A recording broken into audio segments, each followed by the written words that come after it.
next year and not by Christmas, as had earlier been hinted.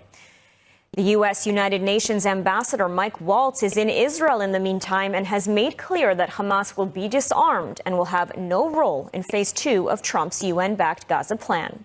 More from ILTV's Steve Leibovitz. U.S. President Donald Trump says that an announcement about which world leaders will serve on the Gaza Board of Peace should be made early next year and not before Christmas, as had been hinted. Trump told reporters in the White House that a variety of leaders want to be on the board that he will chair, which was established under the Trump plan that set up a fragile ceasefire between Israel and Hamas. Well, we'll do it early next year, and the Board of Peace it'll be one of the most legendary boards ever. Everybody wants to be on it. It's mostly going to be, I guess, we weren't thinking about it that way, but they want to all do it. Basically, it'll be the heads of the most important countries. Visiting U.S. United Nations Ambassador Mike Waltz is in Israel in an effort to push for Phase 2 of President Trump's 20-point Gaza peace plan.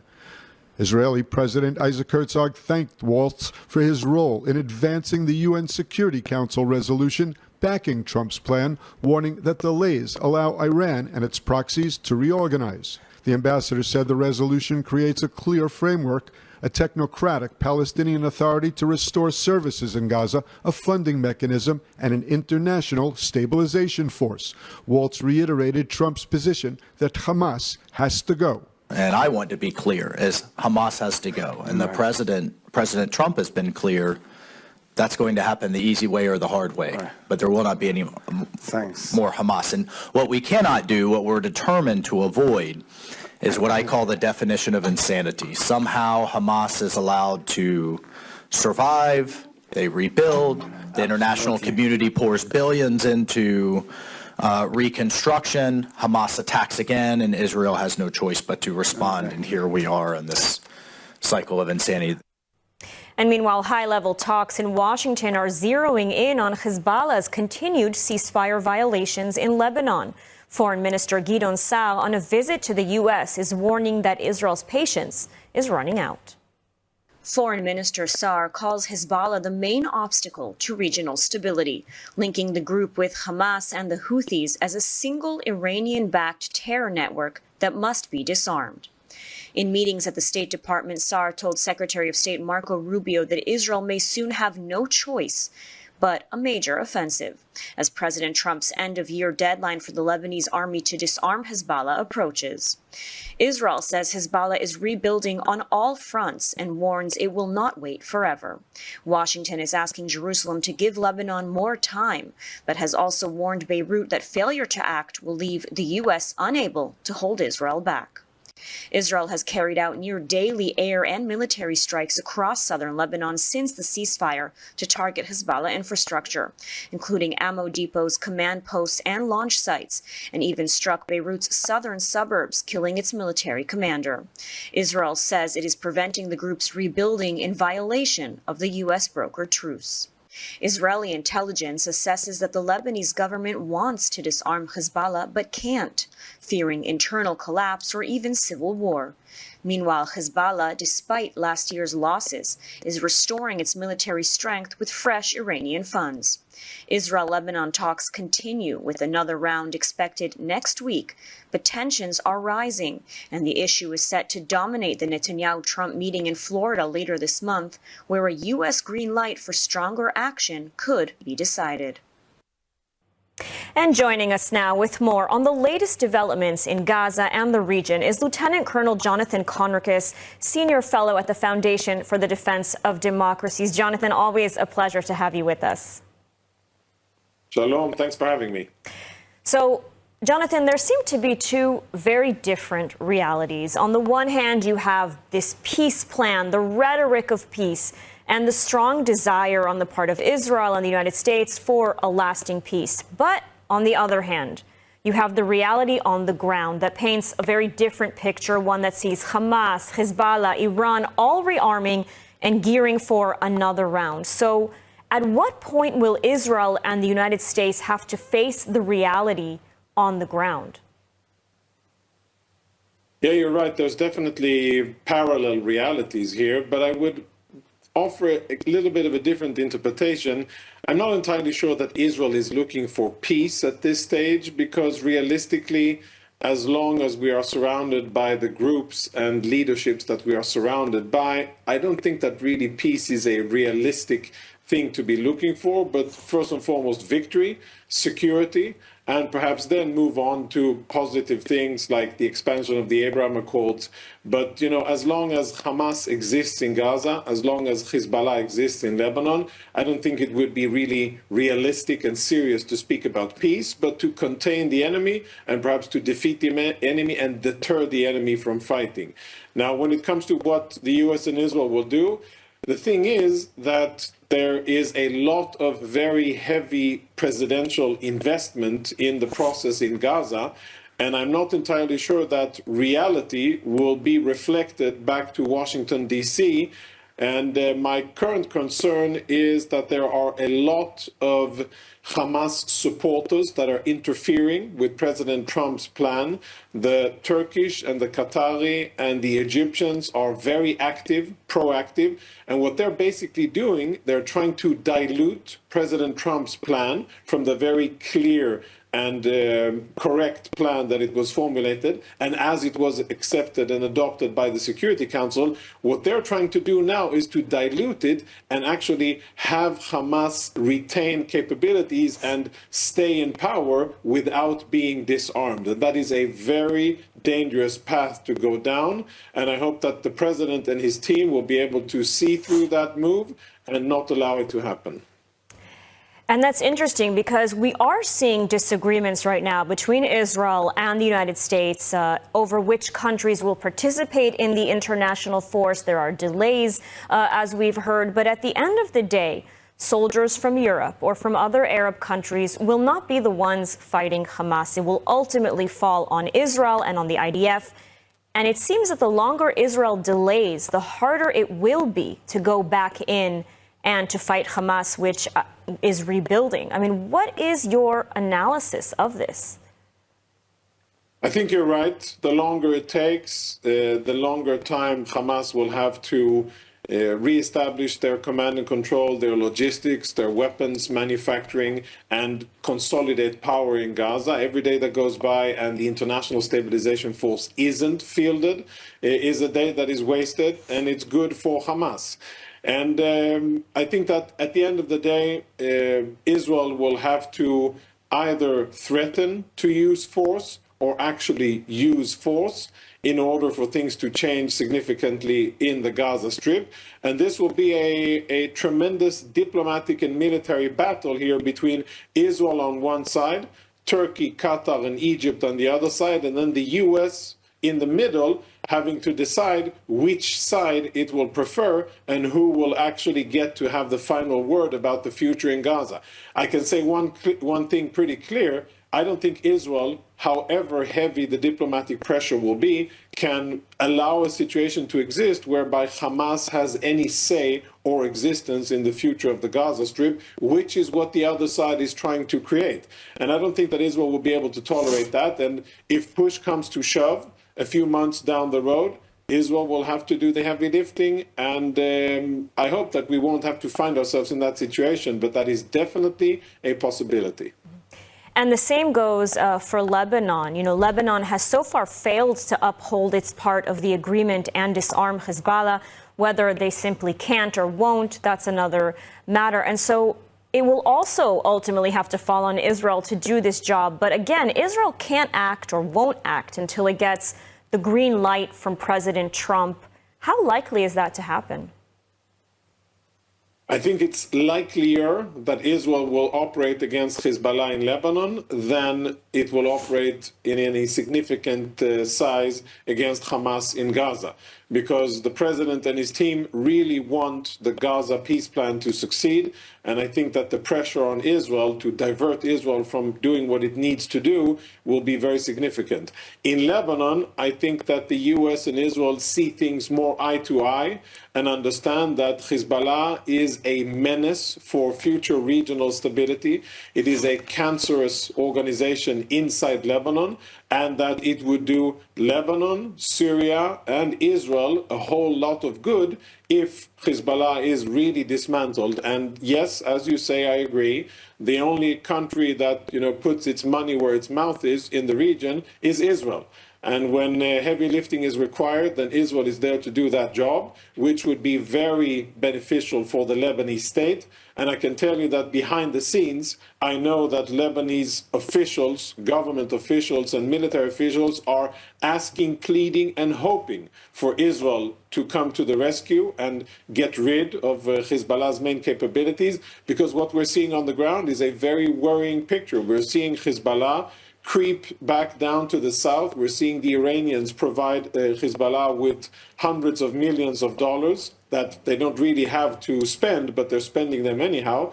And we're seeing Hezbollah trying to reestablish itself in the Bekaa Valley and in southern Lebanon. So bottom line, I think every day that goes by, we're getting closer to a situation where Israel will be forced to take action, preventive action against Hezbollah. And I think that the U.S. will support it, and the Lebanese, perhaps outwardly, will be critical, but in closed sessions and away from the cameras, they will support it because they know that that is the only way that they can have peace and stability in their country. That is the way to get rid of Hezbollah. Lieutenant Colonel Jonathan Conricus, thank you so much for your insights and for joining us today. Thank you. 3 million Israelis are dealing with trauma since October 7th. To help Israelis heal, Hadassah is there, with the largest rehabilitation center in Jerusalem, world-renowned medical centers, and youth villages. It's said, saving a life saves the world. Imagine helping millions. This is Hadassah, a life-changing force in Israel and the world. And trucks are once again crossing from Jordan after an Israeli security official confirmed that the Allenby Bridge border crossing has reopened for goods and humanitarian aid. The crossing had been shut since September when a Jordanian aid driver opened fire, killing 2 Israeli soldiers before being shot dead. Israel says the terminal will now operate under much tighter security and stricter screening. The Allenby Bridge, a key strategic link on the Jordan River, serves as a major trade corridor with Jordan and the only exit point for millions of Palestinians in the West Bank. Passenger traffic also resumed soon after the attack, but aid trucks were blocked for months. The UN warned that Allenby is a critical lifeline for food, medical supplies, and other relief heading to Gaza. The partial reopening marks a step toward normalizing trade and restoring humanitarian flows under the strictest security yet. And moving on, United Hatzalah has been saving lives in Israel for over 2 decades by equipping regular day people with the tools and training to save lives anywhere, anytime. Now, with the launch of their brand new Ambu scooter, the organization hopes to reduce response time even more than they already have with their Ambu cycles. ILTV was at the dedication ceremony. Let's take a look. At Tel Aviv's Mitcham HaTachana, volunteers of United Hatzalah gathered to receive a brand new Ambu scooter as part of a brand new pilot launched by the life-saving organization. United Hatzalah's goal, arriving at the scene within 90 seconds, is now getting a massive boost, with these brand new Ambu scooters set to shorten response times and allow for more efficient life-saving. This is a very innovative move that we have started now in order to be able to provide life-saving services to the people who live in urbanic areas in the big cities, where it's sometimes impossible to get to support them, to help them when they are in need. We know that it takes sometimes a very long time to get to a patient in need, and in order to save their lives, we need to be there as quickly as possible. Many don't know that the first few minutes in a medical emergency are the most crucial for a patient's survival. But United Hatzalah medics do know this and are now finding new ways to address this need. The volunteers earning a brand new Ambu scooter are ecstatic to get started. I'm going to use it in Jerusalem, not only in Tel Aviv, because also Jerusalem we have small streets like in the Rova, like in the Shuk, Nachlaot, places, that's where I live, places that the motorcycle just cannot reach, and the new unit is going to be a life changer and a game changer in this area. This is just another example of how United Hatzalah uses innovation to improve response times, refine their system, and ensure that when there is a medical emergency, United Hatzalah is here to treat patients in the best way possible and completely free of charge. And Storm Byron is rolling across Israel right now, bringing heavy rain, strong winds, and heavy flooding. Emergency teams are on high alert across the country. For more, we go to our correspondent, India Naftali, who is following the storm from the coastal city of Ashdod here in Israel. India, what's the situation on the ground right now? Well, Lidar, the storm has already started off with heavy rainpour across the country, but so far nothing unusual has happened. However, like you said, emergency teams are on high alert. Now in Haifa, we saw over 117 millimeters of rain, but in Tel Aviv, for example, there were less impressive amounts with only about 11 millimeters that were measured as of this morning. And now, yesterday, the country's meteorological service issued a red alert over this storm, which is the highest level of warning. I mean, what kind of flooding are we seeing, and how have storms affected the country in the past few years? Sure, you know, it doesn't rain much in Israel, but when it does, it pours. In the past year, it feels like there have been more missile and rocket attacks than number of rainy days. But Lidar, over the past few years, there have been several tragic incidents that happened during storms, like a couple who drowned in a flooded parking garage in Tel Aviv, or people whose cars were swept away in floods, and in the south who tragically passed. I think these incidents pushed authorities to take this storm and any storm very seriously, because they have seen loss of life before, and it's something that they don't want to see again. I mean, IDF bases in the south are under lockdown, and that just shows how seriously they're taking this concern. It's, again, loss of life. It's something that they don't want to see. It's something that they saw in the recent years and they don't want to see again. And we know also that there were reports of an Israeli yacht that went missing during the storm. What's the latest on that? I do have some good news on that. For those who haven't heard, an Israeli yacht left from here in Ashdod and went missing during the storm. They lost total contact, which prompted Israeli and international search and rescue forces to look for that yacht. Thankfully, after about a day, they were able to regain contact, and the yacht is heading back to Israel. India, stay warm out there. Thank you, Lidar. And as Israelis continue rebuilding lives, communities, and livelihoods, many families in the biblical heartland say the most meaningful support isn't political, it's personal. And one of the simplest ways to stand with them is also one of the most powerful, choosing to shop from the small businesses of Judea and Samaria. You can do that through the platform Blessed by Israel. ILTV's Mayan Hoffman has more. In Hebron, one of the oldest Jewish communities in the world, Moshe and Tehillah Yahalom raised their children with the same devotion shown by the patriarchs and matriarchs buried just meters away. Their flour is organic and fresh milled, but the real story is the family behind it. When vandals destroyed their vineyard, cutting vines and damaging irrigation, Moshe didn't walk away. He replanted every branch, refusing to give in to fear or intimidation.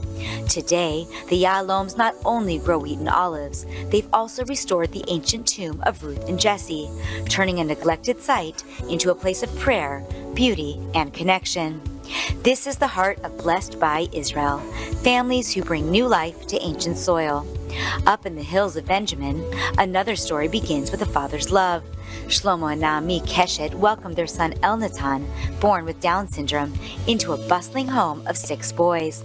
Shlomo worked for years in the olive oil industry, dreaming of a way to connect his son to the land. That dream became Adva Soaps, a small factory producing handmade, all-natural soaps using local herbs and olive oil. Today, Elnatan works alongside his father, stamping, wrapping, shipping products that reach homes all around the world. And Shlomo's mission has grown. He now employs other adults with special needs from Judea and Samaria, giving them dignity, purpose, and community through meaningful work. And in the Jordan Valley, what began with a tractor, a horse, and a young couple's hope has become a thriving oasis. Omer and Naama Atidia moved to the desert north of Jericho nearly 2 decades ago, determined to turn barren land into farms of abundance. Their 7 children now help run a flourishing grove of olives, mangoes, dates, and even a small herd of sheep. Their award-winning olive oil is just one of the products available through Blessed by Israel. These are not just producers, they are modern-day pioneers of Israel's heartland, families who bake, farm, plant, craft, and rebuild, even amid uncertainty. And this year, as Hanukkah approaches, you can strengthen their light to shine into the world even brighter. By choosing gifts from Blessed by Israel, your holiday shopping becomes a direct investment in the families who keep the biblical heartland alive. You're not just buying wonderful gifts like olive oil, soaps, jewelry, honey, or handcrafted goods. You're uplifting the people who make them.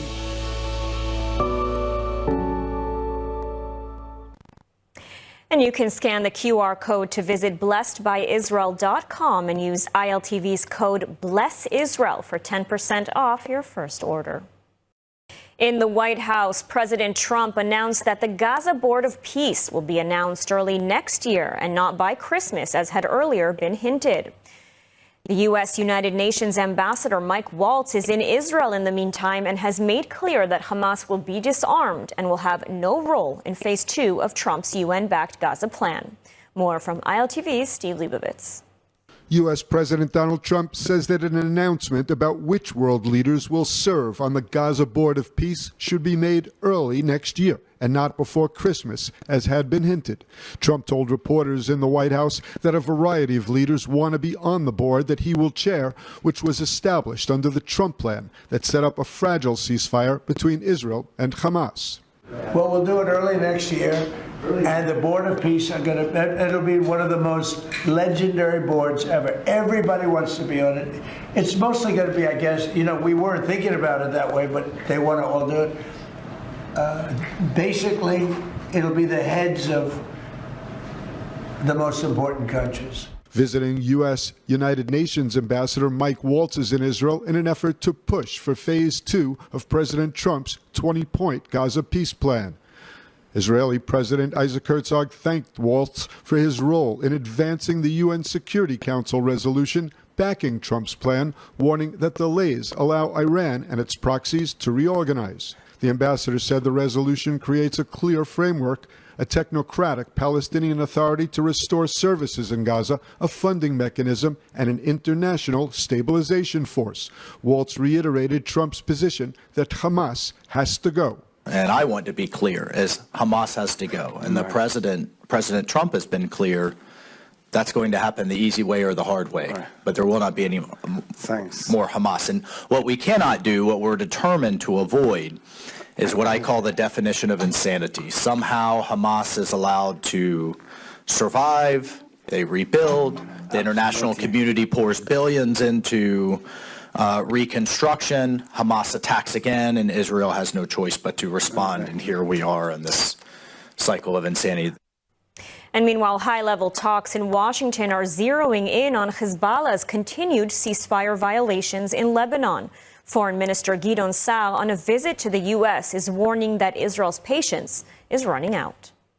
Foreign Minister Sa'ar calls Hezbollah the main obstacle to regional stability, linking the group with Hamas and the Houthis as a single Iranian-backed terror network that must be disarmed. In meetings at the State Department, Sa'ar told Secretary of State Marco Rubio that Israel may soon have no choice but a major offensive, as President Trump's end-of-year deadline for the Lebanese army to disarm Hezbollah approaches. Israel says Hezbollah is rebuilding on all fronts and warns it will not wait forever. Washington is asking Jerusalem to give Lebanon more time, but has also warned Beirut that failure to act will leave the U.S. unable to hold Israel back. Israel has carried out near daily air and military strikes across southern Lebanon since the ceasefire to target Hezbollah infrastructure, including ammo depots, command posts, and launch sites, and even struck Beirut's southern suburbs, killing its